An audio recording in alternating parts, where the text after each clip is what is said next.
And so ultimately what we're looking to do is to increase the number of steps between you and your bad habits, reduce the number of steps between you and your good ones. And no single instance is going to transform your life. But imagine how much better it would be to live in an environment where you've got like 25 of those things kind of working for you rather than against you. Suddenly it becomes much easier to make the right choice when the environment is aligned in that way. During a discussion focused on virtue and excellence, Aristotle once commented, "These virtues are formed in a man by his doing the actions." Put another way, virtue requires action. This saying was later interpreted by a man named Will Durant into the far more popular quotation of, "We are what we repeatedly do." Excellence, then, is not an act, but a habit. The question then becomes, how do we develop excellent, virtuous habits? Is there a roadmap or set of principles we can follow? Well, my guest today claims there is, and he's written one of the best books I've ever read called Atomic Habits. His name is James Clear, and as you'll hear, he's devoted much of his life to learning how to develop positive, virtuous habits for himself, and is now on a mission to share what he's learned with the world through his writing and speaking. On today's show, James and I go on a deep dive into habit formation. We talk about the difference between identity-based habits and outcome-based habits. We then explore the 4 stages habits follow. And as you'll hear, these can be good habits like exercising or flossing your teeth, to bad habits like eating too much junk food and wasting time on our electronic devices. And during the second part of the show, we then get into more specifics about the 4 laws of behavior change. And while James doesn't directly work within the continuous improvement field, you'll most definitely see how the things he teaches align with many of the principles we lean thinkers believe in, including the importance of deliberate practice. Now, today's episode is a little longer than normal, so you might want to treat this episode as more of an audiobook and less like a podcast. In fact, we're going to have this episode transcribed, so if you want to read a transcription, head on over to gembapodcast.com and look for episode 261, and we'll link to this written transcripts in the show notes. So again, just go to gembapodcast.com and look for episode 261. And as always, you can check out Gemba Academy's Lean Learning System over at gembaacademy.com with a fully functional trial. Okay, enough from me. Let's get to the show. All right, James, well, welcome to the show. How's it going? Hey, thanks for having me. Yeah, going well. Happy to talk to you. Yeah, all right. Well, we've, as I've told you in some email dialogues, and I'll fill everybody in, I've talked about Atomic Habits actually on our podcast before. I actually did a kind of just a short overview of the book a little bit, but really enjoyed reading it. In fact, I listened to it first on Audible, and then I liked it so much, I bought the book, and then I read the book again, and then me and some buddies actually worked through the book together, and it's been really good, and it's very applicable, as we were talking before I hit the record button, to this world of lean that the most of the listeners here kind of work in. So really excited to have you on, James. But before we get going into the nuts and bolts of Atomic Habits, I'd like to see if you have a quote that possibly inspires you or something that means a lot to you. Yeah, well, thank you so much. I'm glad you enjoyed the book and happy that you found it useful.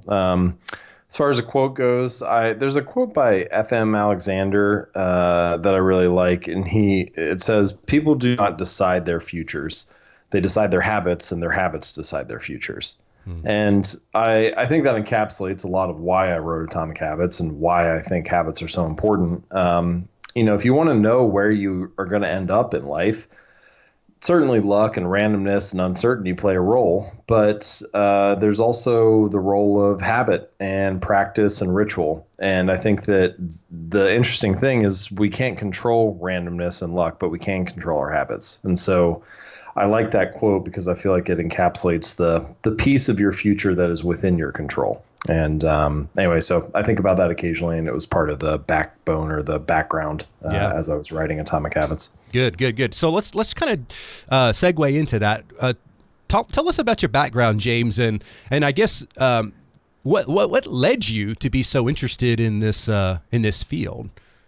Well, I've come to habits gradually, but through a couple different avenues. So I guess the first one was as an athlete. Growing up, I played a lot of different sports and then ended up playing baseball all the way through college. And that was a really significant part of my life and in childhood. And after playing the sport for, 17 or 18 years, pretty much any athlete can tell you that there are all kinds of habits, that you're performing, whether it's on the field or in the gym or, while you're training in the off season. There's just these rituals and practices you keep coming back to try to get better. So I sort of had an exposure to habits as like a practitioner on that side. And then I've always been very interested in the sciences. In college, I majored in biomechanics, which was mostly like hard sciences like chemistry and physics and biology. And then I went to business school and got my MBA. I was exposed to Kaizen and Lean and all those type of continuous improvement processes there, and decided to start my own business when I left or when I graduated. Obviously you're working to build your business. And the first couple of years, I was trying these ideas and nothing was really working. I didn't really know what I was doing. I had no entrepreneurs in my family, so I didn't really have anybody to look to. And I was just kind of unsure and fumbling around. But as I started to research more about like, why would someone build a product, or why would someone buy a course or a book? Why would someone sign up for an email list? I was getting very interested in like consumer psychology. And that led me to behavioral psychology and eventually habit formation. And that was where kind of like my scientific interests started to take over. And I started reading some of the research and trying to figure out like how all this works. And eventually those two worlds merged, where on the one side, I was like a scientific researcher and I was trying to understand how the brain worked and why we built the habits we did, and just kind of like what modern neuroscience and biology says about those topics. And then on the other hand, I was like a practitioner, previously as an athlete, now as an entrepreneur, trying to like put those things into practice. And gradually I started to realize, some of this stuff I'm reading about for building better habits, now I can apply that to productivity habits in my work, or my workout and training habits in the gym, or nutrition habits, or my creativity habits in writing. And so I kind of had this like canvas to try the ideas out on.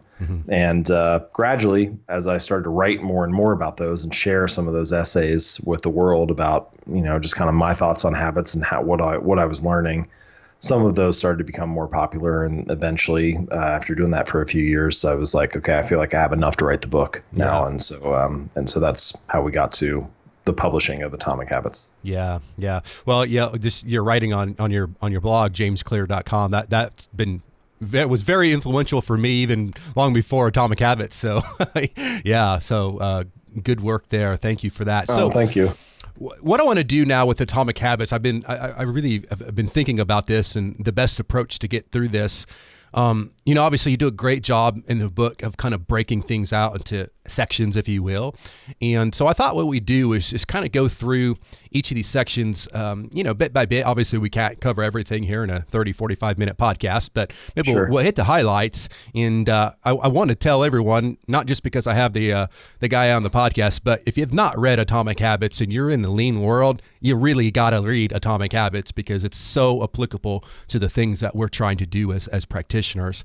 In particular, just the idea of deliberate practice. We're so passionate about that within our community. But what I want to do is start at the beginning, or towards the beginning, in the section you called the fundamentals, and in particular the first part that just really grabbed me from the very beginning was this whole idea of identity-based habits.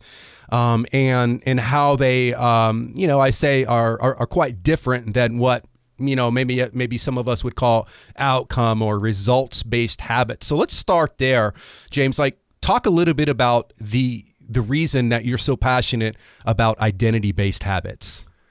Well, I had this question, which was like, how come some people can do things and it seems normal to them? It doesn't seem like a lot of work, like. For some folks, for example, there are some people who go to the gym 4 days a week and it doesn't require motivation. It doesn't feel like a sacrifice. To most people, it feels like, I got to put in all this work to go. So I was like, well, why is that? And the conclusion that I came to is that once a behavior becomes internalized, once it becomes seen as part of our identity, it doesn't require that much motivation or effort to do it, because you're just acting in alignment with the type of person that you already believe yourself to be. So Once your behavior and your identity, or your behavior and your self-image or your internal story that you tell yourself about who you are, once those two things are aligned, you're not really even pursuing behavior change anymore. And so if you think about it, that's kind of the holy grail of habit change. Because in the beginning, you're trying to force yourself to do a habit or motivate yourself to do it. You're trying to come up with these hacks and workarounds.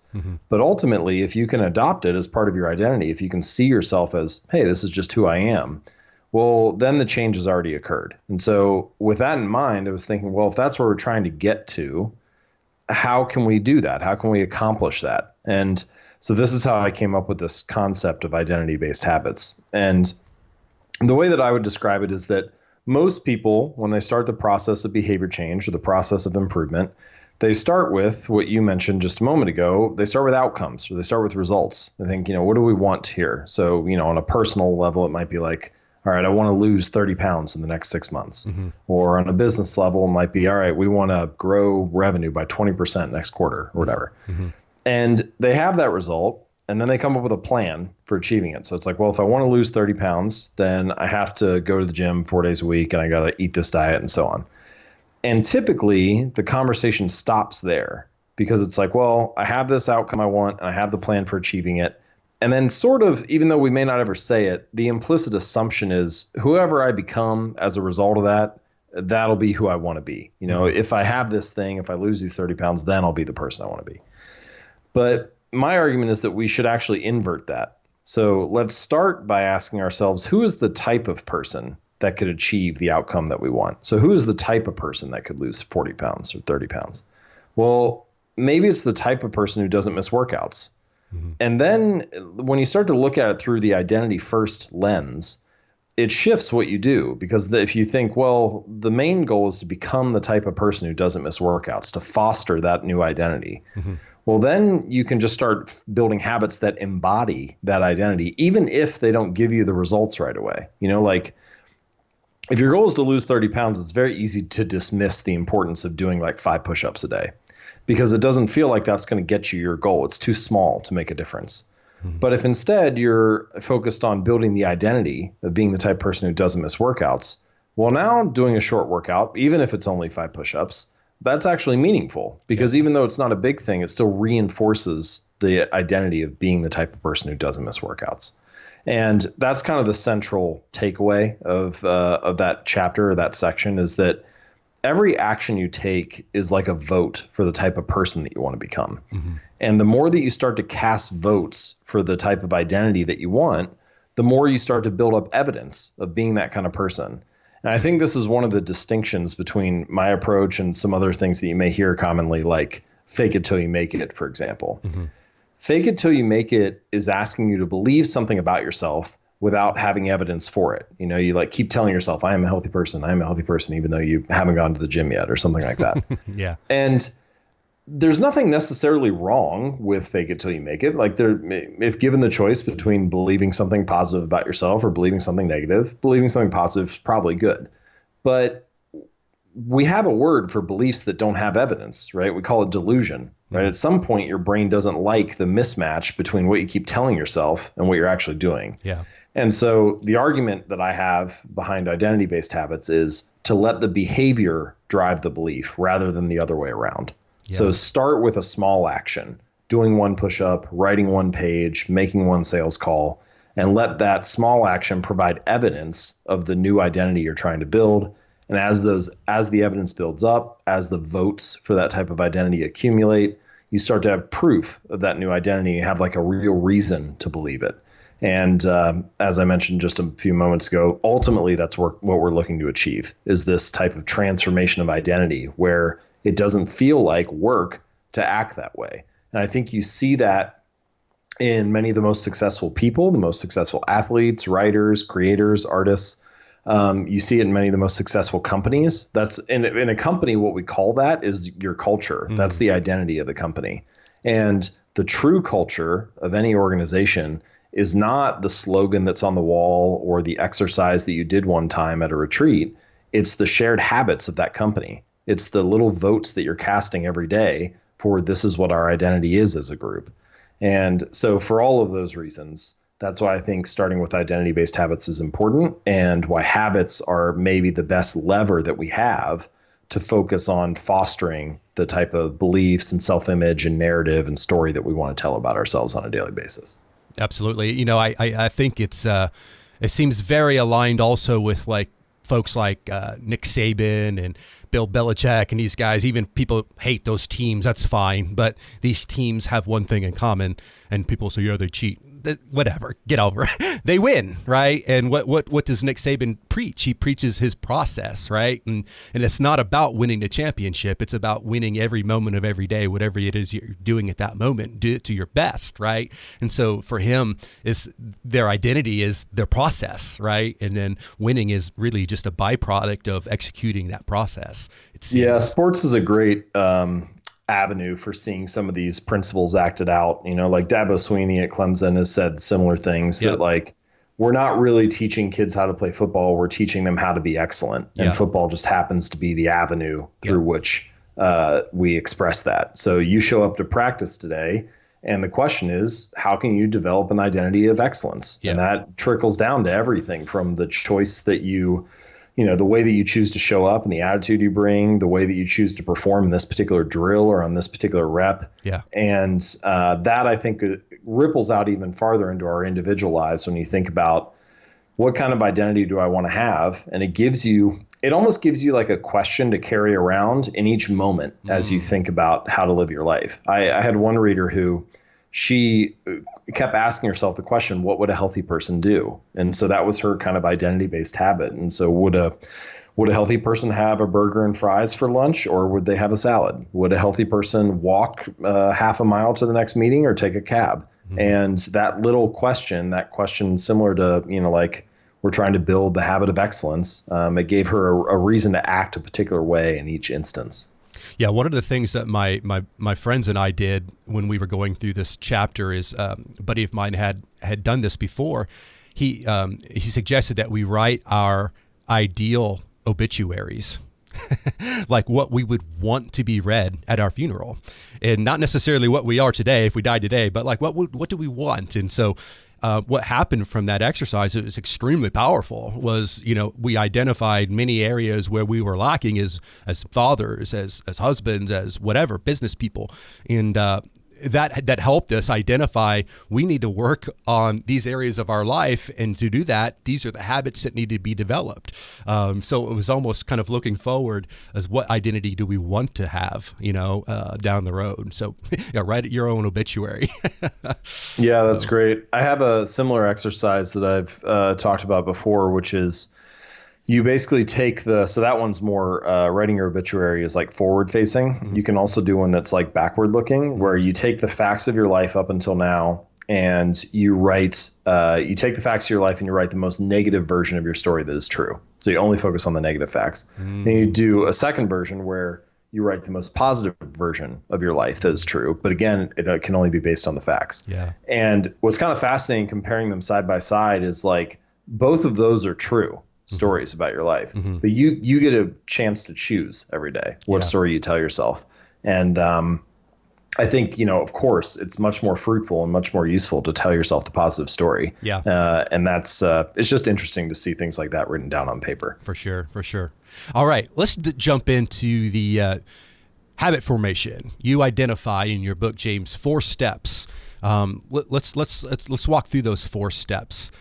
Sure. So I like to divide a habit into 4 stages. I feel like if you understand those 4 stages, then you kind of get the fundamental parts of what a habit is. But probably more important, you have a good framework for thinking about how to tinker with or adjust your habits. So from a high level, the 4 stages of a habit are cue, craving, response, and reward. So the cue is something that gets your attention, like a plate of cookies on the counter. That's a visual cue. Or your phone buzzing in your pocket, that might be like a tactile cue, or an ambulance coming down the street is like an auditory cue to pull to the side of the road. But whatever it is, the cue gets your attention. The second step is the craving. And I mean craving in more of a broader sense than like, you can, of course, crave a cigarette or crave a donut or something like that. But the way that I would define craving is that it's the prediction that your brain makes, or it's the meaning that you assign to the cue. So if you have two people and you walk into a room and they see a pack of cigarettes on the counter, the first person, if they're a smoker, they might interpret those cigarettes as favorable and they get the urge to smoke. Second person who's never smoked a day in their life, they see them and it's just a pack of cigarettes. And so they move on, don't take any action toward them. Mm-hmm. And so it's really about the meaning that you assign to the cue in that craving stage that determines whether you act on it or not. Mm-hmm. And then the third step is the response. So that's the action itself. So you see a plate of cookies, you predict, hey, that'll be tasty, sugary, sweet. So you walk over and take a bite. And then finally, the fourth stage is the reward or the outcome.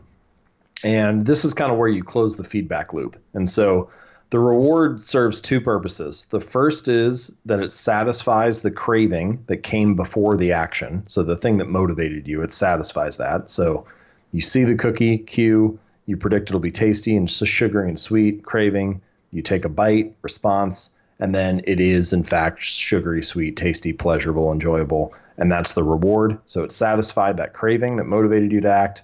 And then the second thing it does is that it teaches you what to repeat next time. And this is why having a satisfying ending to a habit is really important, because if it feels pleasurable, if it's enjoyable, if there's a reward associated with it, then it's like you teach your brain, hey, that felt good. I should do this again next time.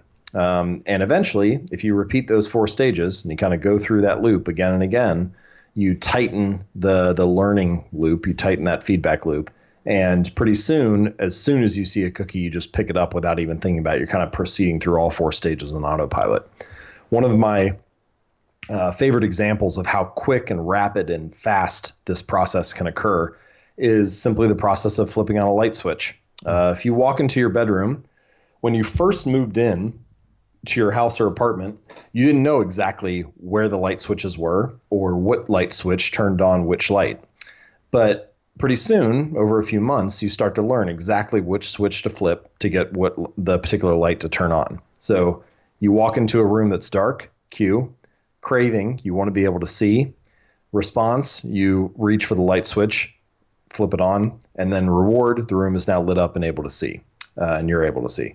Now, of course, when you do that, you're not thinking about any of those stages. They all happen in a fraction of a second. But that is actually the purpose of a habit, is your brain automates these actions that previously took effort and careful thought. What switch is it? Where exactly do I reach? And with practice, or with enough practice, you can do them pretty much instantly or on autopilot and without thinking. Yeah. Yeah. And as we'll dig into when we talk about the 4 laws of behavior change, this can be a good thing and a bad thing, right? Obviously, with these habits. Absolutely. I mean, this is something that's true about everything that we'll talk about today, but habits are a double-edged sword. They can either build you up or cut you down. And I think that that's one reason why it's particularly important to understand how they work. Yeah. Because if you're not careful, your habits can hinder you rather than help you. And I don't think it has to be that way, right? Like, you can be the architect of your habits and not the victim of them. Yeah. But you're in a much better position to make that happen if you understand how they work and how to change them. Yeah, absolutely. Now, one question I've always wanted to ask you, James, is, some of us have read The Power of Habit by Charles Duhigg. I guess, I don't know when that came out, a few years ago. But he obviously is a similar model, but he doesn't have craving, which I really do like that you have craving in there. I feel it has a lot of validity to the model, but I'm curious, what do you take from the 3-step model to your 4-step model? Yeah, I thought a lot about this. I mean, this was one of the big things I wrestled with as I was, trying to fill in some of the gaps that I felt like were there, questions that I had, and build upon some of the work that's come before. So, there's a large body of research behind the major stages that Duhigg mentions. It probably dates back to the early 1900s. B.F. Skinner is the first one who popularized it in the 1930s, when the way that he phrased it was stimulus response reward, which is very similar to Duhigg's cue routine reward. It's basically the same steps. And over the last, 70 years, there have been tons of studies that have shown if you precede a behavior with a particular stimulus and you deliver the right reward or consequence, you can shape behavior in a particular way. But I still had some questions about like certain situations. And there's been another body of research over the last 50 years or so. So that first section is from behavioral psychology. And then the second body of research is from cognitive psychology. And what they realized was that, well, it's not just about the external cue and the reward. It can be influenced by internal states. So your moods, emotions, your feelings, all of those things. And of course, we all know this just from practical experience. Those influence your habits and actions too. So what I was looking for was a model that could kind of merge those two worlds, that could account for both the influence of external cues and rewards and how important those were, and for the importance of internal moods and emotions and feelings. And so that was ultimately why I added Craving as a stage. And I feel like it more completely explains why some habits stick and why they fail. But also it answered some of the questions I had about like, why can the same person have a different habit or act differently in the same circumstance or respond differently to the same cue? So for example, let's say you walk into your kitchen and it's 7 a.m. and you see a loaf of bread on the counter. And your habit when you walk into your kitchen at 7 a.m. is I pull out a piece of bread and I make some toast. Mm-hmm. And when you first do that, that's normal. That's how you respond to that cue. But then you eat breakfast and you walk back into the kitchen 30 minutes later and you see the same loaf of bread on the counter and now it's 7:30, but you don't make the toast. So what's going on there? According to cue, routine, reward, as soon as you see the cue, you should perform the habit. Mm-hmm. And we know that doesn't happen. Mm-hmm. And so the answer, I think, is that the craving has changed. The meaning that you assign to the cue, which remember is how I define craving, has shifted. So at 7:30, that same visual cue means something different to you. Now you're full, you don't have the same craving, you don't have the same desire to make toast, and so you don't take the action. And so by adding that step, I think it helps clarify some of the more nuanced aspects of like, why do we stick to some habits in certain situations and not others? And what exactly is it about cues that motivate us to act, and a bunch of other things, but I'll go ahead and pause I think it's a perfect segue into this 4 laws of behavior change, in particular law number 1, which is make it obvious. So it's I guess you could even probably use the kitchen as an example there. So talk a little bit about making it obvious, and I guess this is really more aligned with that first step, that cue.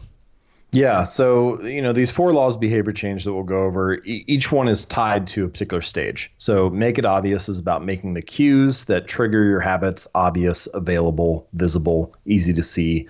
The more obvious the cue is, the more likely it is to catch your attention. And that's the thing that it has to do to initiate the habit. Mm-hmm.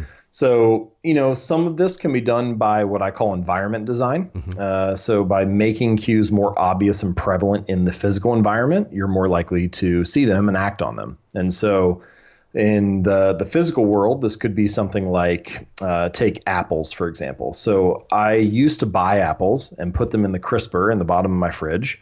And they would sit there for like 2 weeks, and I would forget they were there, and then they'd go bad, and then I have to throw them out, and I'd be annoyed that I'm wasting food and wasting money and so on.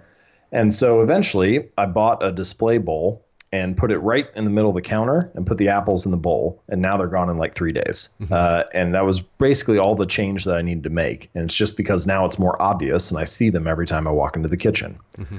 I had a similar one with flossing where I would brush my teeth consistently, but I would only floss every now and then. And I realized one of the problems was that the floss was hidden away in a drawer in the bathroom. And so I just wouldn't think about it. I wouldn't see it. So I bought a little bowl and put it right next to my toothbrush on the counter and put the floss in it. And now as soon as I brush my teeth, put the toothbrush down, pick the floss up, it's right there. And that's all I really had to do. And so those are some examples of making it obvious in the physical world. But you can also do it in the digital world. And software companies do this all the time. Like when Facebook or Twitter or Instagram, when they light up that little notification bar and put the 1 or 2 or whatever in there, that little number is a notification that is a cue that's meant to be more obvious than before, right? They're telling you, they're trying to get in front of your face and say, hey, you have a notification, you have something you should check.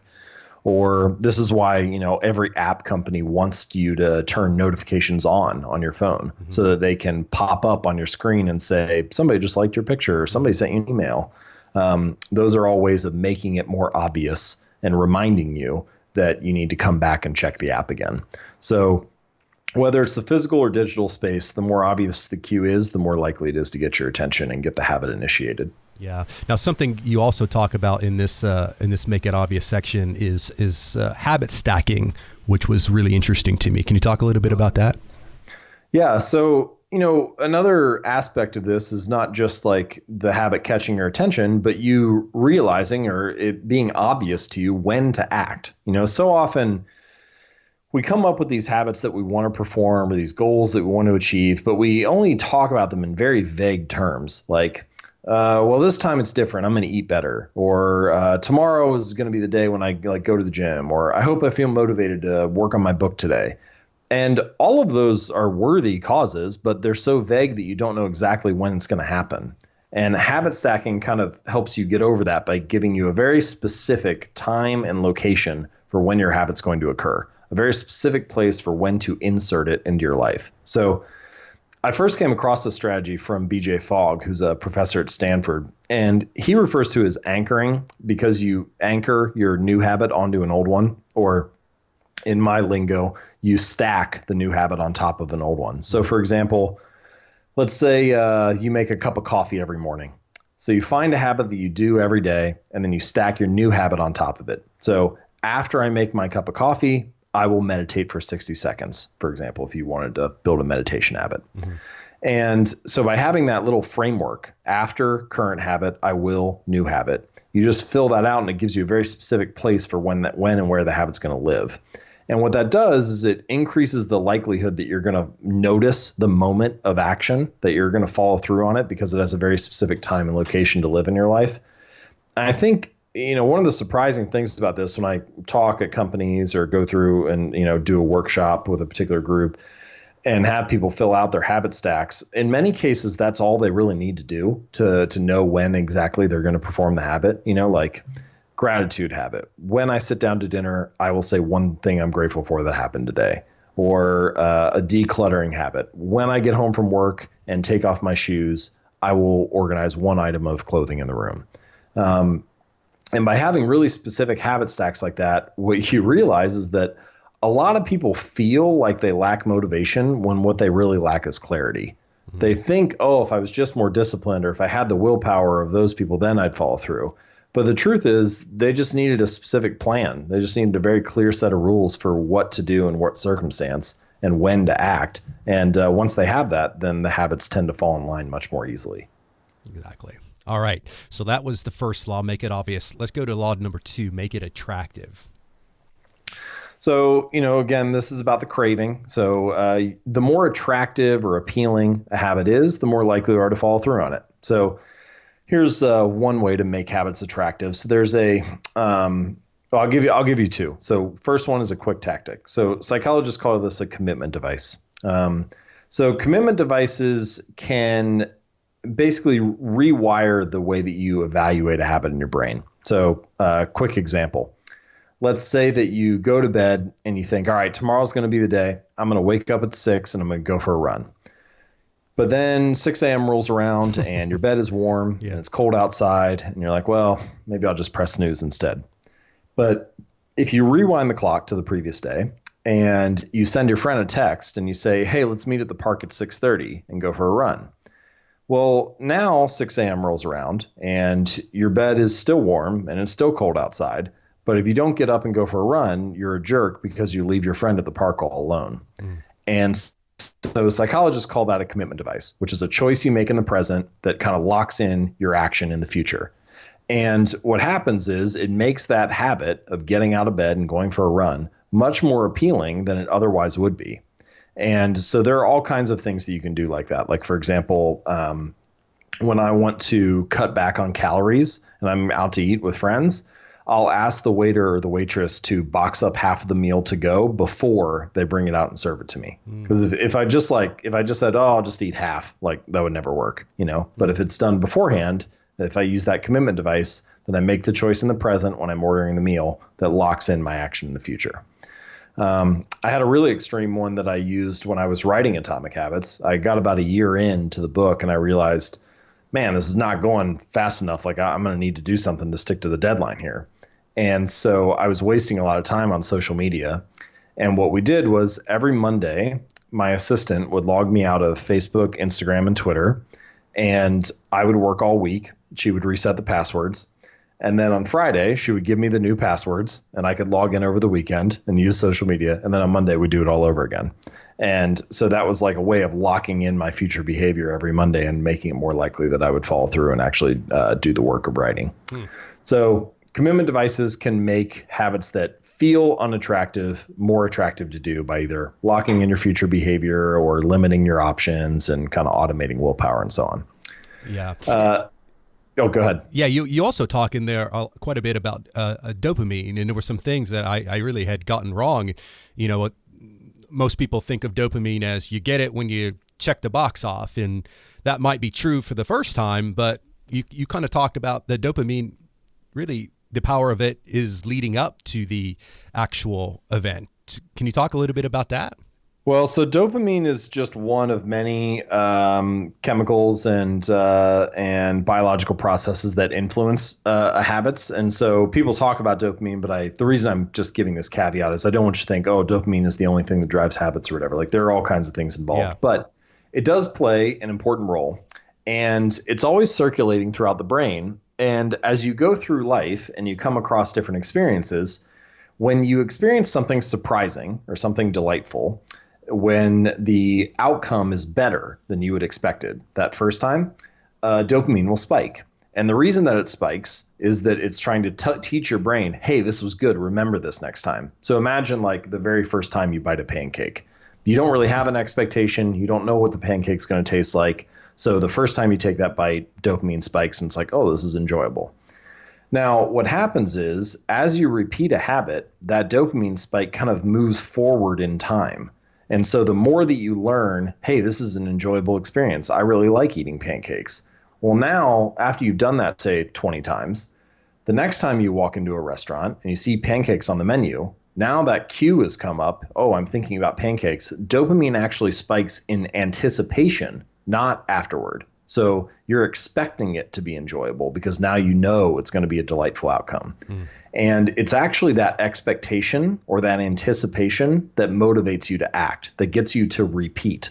And so this has been shown in all kinds of ways. Some of the strongest dopamine spikes come during drugs or other kinds of addictions. So like, for example, there are some studies that show that cocaine addicts, if they're shown white powder, even if it's only for 33 milliseconds, which is actually shorter than you could consciously register, that dopamine will still spike in anticipation. Or gambling addicts, for example, they get a spike of dopamine before they roll the dice, not after. Or before they pull the slot machine lever, not after the result comes up. And so it's actually that anticipation over time that drives this kind of dopamine-driven feedback loop that keeps you returning to a habit again and again. It's the expectation that pushes you forward. And I'll just say as a side note, since we just brought this up a couple moments ago, to me, this is very strong scientific proof for we need to have the second stage of craving in the model. Because if you don't account for that, then you're basically saying cue routine reward. That's the previous one, or stimulus response reward. Well, there's no space in there between the cue and the action to tell you that this dopamine has moved forward in time and that you have something motivating you. And so I would say it's more like cue, craving, response reward, because cue, you see the dice. Craving, that's when the dopamine spike happens. That's what motivates you to pick the dice up and roll them again. Then you have the response and the outcome. And so anyway, I felt like as I was studying the research, that was like another vote for we need another stage here before the action itself happens. Yeah, now, and something that you do throughout the book is you also give the opposite. So, you know, if you want to break a habit, the second law of behavior change would be to make it unattractive, right? So this, to me, though, is the hardest part, because say you are an addict to some substance. I mean, it's attractive, so how do I make that unattractive? You know what I mean? 100%. It's a great question. So yes, just first of all, from a high level, what you just mentioned. So the 4 laws of behavior change that we're going through are the 4 laws to build a good habit. So the first 2, make it obvious, make it attractive. And then if you want to break a bad habit, you just invert each one. Mm-hmm. So for the first law, rather than making it obvious, you make the cues invisible. Mm-hmm. Or for the second law, rather than making it attractive, you make it unattractive. Now, your question about breaking a bad habit, you're spot on in saying that, man, that's really difficult because, once you see the cigarettes, well, the craving arises automatically. Once you see the cocaine and you're an addict, well, now you want it, you have this undesirable or this unstoppable wave of desire. Or the donut. Yes, or a donut, right? Yeah. Any kind of thing that you feel like is that you're trying to resist, right? And so this is why 2 things. So first, I say that generally the best places to intervene for breaking a bad habit are the first and the third stages. Mm. So the first stage is you just reduce exposure to the cue altogether. So you cut it out. This is why, for example, one of the reasons why you go into detox. You're not surrounded by drugs. Or if you want to watch less Netflix, well, take the television out of the house or put it inside a cabinet or a wall unit so that you don't see it as much, or basically all kinds of things to reduce exposure. Mm-hmm. If you're spending too much money shopping, doing online shopping or on Amazon or whatever, well, then unsubscribe from all those emails and so on. Whatever you can do to reduce exposure to the cue. Mm-hmm. And then the third stage, which we haven't got to yet, but that's about the response. So you're going to try to make it difficult. If you can increase the friction of the action enough, then it can be so hard that you won't do it, right? Like if a pack of cigarettes is just sitting on the kitchen table 10 feet from you, well, now it's so easy that it's going to be hard to resist that craving. Yeah. But if you're on vacation in Alaska and the closest pack of cigarettes is 30 miles down the road at the gas station, well, now it's much more difficult, and so it's more likely that you'll be able to resist it. Got it. Now, there is, I didn't include it in the book because the science on it is still out, still being tested. But I did write a secret chapter that is a bonus to the book that's called The Biology of Bad Behavior. And it's about the pharmaceutical and medical treatments that are being used to kind of rewire the portions of the brain that are responsible for resisting temptation. And basically what some of these treatments have found is that you can, and I think this is the only way to change the craving, to make it unattractive for a bad habit, is to change what's happening on a biological level so that when you see the cocaine, you don't experience the craving. Or if you activate the centers of the brain, the prefrontal cortex, which are responsible for resisting temptation and kind of that more like higher level executive decision making. If you activate that region, then people tend to be better at saying no to a cigarette or no to a donut or whatever. Mm-hmm. And anyway, I won't get into the weeds too much on that, but there are some things kind of in the works that might allow us to have more control over that in the future, but it's still very much in flux and under experimentation. Yeah, very interesting. One thing that I've done, we've mentioned our cell phones a few times. I've me and some buddies, we actually turned our phones into grayscale, and so there's no colors. It's just black and white. And, it's less beautiful to look at. These iPhones have these beautiful displays, right? But turn it black and white, and it's not so beautiful anymore. So I suppose that that attractiveness is lessened a bit, right? One more thing to add to this. So that certainly is a strategy that can work. One way to do this, one way to make it unattractive or to change the craving that you experience is to ultimately what you're looking to do is to make it mean something new. So, for example, let's say that you have really enjoyed pasta and bread your whole life and it's just really tasty. But then you read a book that talks about how grains and carbs are the devil and are like going to ruin your health. And here's all the reasons why they're bad or whatever. Uh-huh. And if you believe that book, if you internalize that, well, now the next time you see a piece of bread or a pasta dish, now it means something different. It doesn't mean it's no longer attractive. It's now unattractive. And so I guess the point that I'm trying to get to here, and I don't endorse any particular diet or whatever, but my point is that education can be a way of retraining the meaning that you assign to the cues in your life. And so that's a way to do it without some kind of medical workaround, is that if you can genuinely educate yourself to believe something new about the same cues in your life, then you can start to kind of reprogram your brain, so to speak, and make those things mean something different and possibly curtail the craving that used to arrive. Love it. All right. So far we've talked about make it obvious, make it attractive. Now let's go to the third law. You've touched on it a little bit. Make it easy.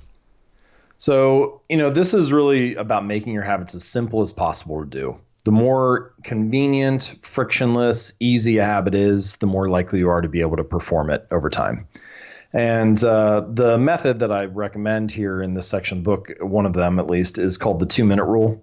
And I think it's a great place to start. You take whatever habit you're trying to build and you scale it down to something that takes 2 minutes or less to do. So read 40 books a year becomes read 1 page, or do yoga 4 days a week becomes take out my yoga mat. And sometimes people resist this because it kind of sounds like a little bit of a trick. It's like, well, I know the real goal is to do the yoga workout. I don't just want to take my yoga mat out. So why would I, fall for this mental trick or whatever? But if you feel that way, I would encourage you to limit yourself to just the first 2 minutes, at least for the first few weeks. Just master the art of showing up. And I had a reader who he actually was able to do this. He ended up losing over 100 pounds. And one of the first things that he did was he went to the gym, but he didn't stay for longer than 5 minutes. So he would get in the car, drive to the gym, get out, do half an exercise, get back in the car, drive home. And it sounds ridiculous to people, right? It sounds silly. It's like, okay, clearly that's not going to be the thing that gets you in shape. But what you realize is that he was becoming the type of person who went to the gym 4 days a week. And even if it was only for 5 minutes, he had to start there. He had to master the art of showing up. And I think that this is a really key insight about habits, is that a habit must be established before it can be improved, right? It needs to become like the normal in your life. You need to make it the standard before you can worry about optimizing or expanding it from there. If it doesn't become your new normal in a small way, you don't have any hope of making it the bigger, more ambitious, more compelling thing. And so I think make it easy, and the 2-minute rule kind of helps you do that. It helps you limit the scope, show up in a small way, master the art of showing up and being the type of person who does it each day. And then once it's your new normal, you have a lot of options for upgrading and expanding from there. Talk about the inverse then. Make it obviously would be make it hard. Yeah. So making it difficult for breaking a bad habit, this is really about increasing friction. So we mentioned environment design earlier. You can also use it here. So let's see. For example, BJ Fogg, that Stanford professor I mentioned, there's a story where he liked popcorn. He enjoyed eating popcorn, but he just didn't want to eat as much of it. And so he took it out of his pantry, walked down the hallway, went to the garage, climbed up the ladder, and put it on the highest shelf in the garage. Now, if he really wants it, he can just go out and get it. It's only going to take a minute or two. But if he's designing for his default action, for his lazy decision or what he's going to do when he feels exhausted or tired, he's not going to go out and get it. And the reason is that the friction is higher. And so you can take a variety of steps like that to increase the friction associated with your bad habits. I mentioned television earlier. You could put it inside a wall unit or a cabinet. That would reduce exposure to the cue. But you could also increase the friction associated with the task. You could take the batteries out of the remote control so that it takes you an extra 10 seconds to turn the TV on each time. Or you could unplug the TV after each use and then only plug it back in if you can say the name of the show that you want to watch. So you're not allowed to just plug it in and, find something mindlessly. Yeah. And if you want to be really extreme, you can take it off the wall and put it in the closet and only take it out when you want to watch something bad enough to set it up again. But, there are varying levels of extremity here, but the point is the same, which is the more that you increase the number of steps between you and the bad behavior, the less likely it is to occur. And so ultimately what we're looking to do is to increase the number of steps between you and your bad habits, reduce the number of steps between you and your good ones. And no single instance is going to transform your life. But imagine how much better it would be to live in an environment where you've got 25 of those things kind of working for you rather than against you. Suddenly it becomes much easier to make the right choice when the environment is aligned in that way. Yeah, perfect. Okay, the fourth law, make it satisfying. So, as I mentioned earlier, you want the ending of your habits to be satisfying because if a habit is satisfying, if you feel successful at the end of it, then you have a really good reason to repeat it in the future. And this can be done in a variety of ways. One method that I recommend is that it kind of comes back to this core idea that one of the most satisfying or enjoyable feelings in the world is the feeling of progress. If you feel like you're making progress, then you have every reason in the world to continue with the habit or with the practice because it feels good to move forward. So one of the key aspects of this is to figure out ways to visualize your progress. And one simple way to do this is with a habit tracker. So a habit tracker it could be as simple as taking a calendar and putting an X on each day that you do the habit. So like my dad is really into swimming.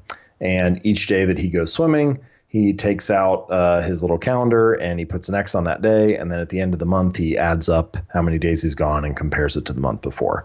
And that little tracker is a way to kind of give him a signal or a feeling of progress. It feels good to mark off another workout. I actually put together a habit journal that has some templates in it for habit tracking, and they're like 12. There's one for each month, and you can, compare your progress and whatnot. So I've actually been using that the last few months to kind of track my own habits and, see if I'm making progress on reading each day or journaling each day and so on. Mm-hmm. But there are other forms of tracking too, like you could, I came across this story that I mentioned in the book of this guy who was a stockbroker, and he had two bins on his desk, two little jars on his desk, and one was empty and the other one had 120 paper clips in it. And every time that he made a sales call, when he hung up the phone, he would move a paper clip over. And that was that was how he spent his days. He would make 120 sales calls a day, move every paper clip over. And once he was done, then the workday was done. And that's a form of tracking. It's a form of measuring your progress. So basically the key point here is that a lot of the time when we're building habits, when we're performing deliberate practice, when we're focusing on sticking to the process, you don't have much to show for it. I mean, this is one of the tough things about good habits is that in the beginning, there's not much of a reward. Like, what is the reward for going to the gym for 3 weeks? Mm-hmm. Not a whole lot. Like, your body basically looks the same in the mirror. Yeah, it probably is a consequence, not a reward, right? Yeah. Like, you feel your body is sore, your scale hasn't moved. Yeah. And so as a result of that, you kind of need something to carry you through that valley of death in the beginning. Some way of tracking or visualizing your progress that says, hey, look, you are on the right track. And this is a reason to feel good about what you did today, even if the long-term rewards haven't accumulated yet. And, just kind of as a final note on this, so much of the challenge of building good habits and breaking bad ones comes down to managing like this misalignment of rewards. You kind of have an immediate outcome and an ultimate outcome. And the immediate outcome of bad habits is often really favorable. Like the immediate outcome of eating a donut is great. It's sweet, it's sugary, it's enjoyable. The ultimate outcome, if you repeat it for 6 months or a year or 2 years, that's what's unfavorable. Mm-hmm. And with good habits, it's often the reverse. The immediate outcome of going to the gym is that you're sore. The ultimate outcome is in 2 years, you're fit. Mm-hmm. And so the way that I would summarize this is by saying the cost of your good habits is in the present.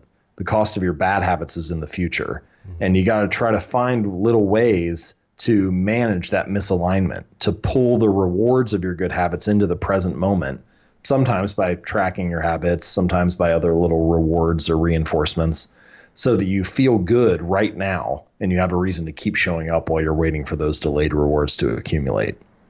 Well, kind of a little personal story here and how your book has influenced me. And again, I mentioned my friends. We all downloaded this free app called Habit Share. And it's free for Android or iPhone, and you can load your habits into it. And you just make a check mark, or you press the button once, it goes green, press it again, it goes red, and so forth. And since I've started using this, I have flossed my teeth for 75 days in a row. I can see in my app, that, and I can tell you it is now a habit to floss my teeth. But it was largely driven initially because of this because of checking this box. And my friends are also seeing this. We can share these with each other, right? So we, in a way, kind of hold each other accountable, whether flossing your teeth is super important or not. But you know what I mean? Sure. It helps to know that other people are potentially watching. So yeah, habit share. It was a great find for us. Yeah. That's an interesting point that you bring up, which is we haven't talked that much about, but the social reinforcement of habits, knowing that someone else is watching, knowing what the expectation is for how to act is a very powerful way to reinforce habits. And it happens in all kinds of levels throughout life. Like you may move into a new neighborhood and you walk outside on Tuesday night and you see that your neighbors are putting their recycling bins out and you think, oh, we need to sign up for recycling. I guess that's what people like us do here, and then you do it for the next 20 years. You stick to that habit mostly because it's socially reinforced. Or like, why do we trim our lawn or trim our hedges and mow our lawns? I mean, on one hand, you want to it feels nice to have a yard that's clean and, tidy. But on the other hand, you want your yard to be clean and tidy because you don't want to be judged by your neighbors. Yeah.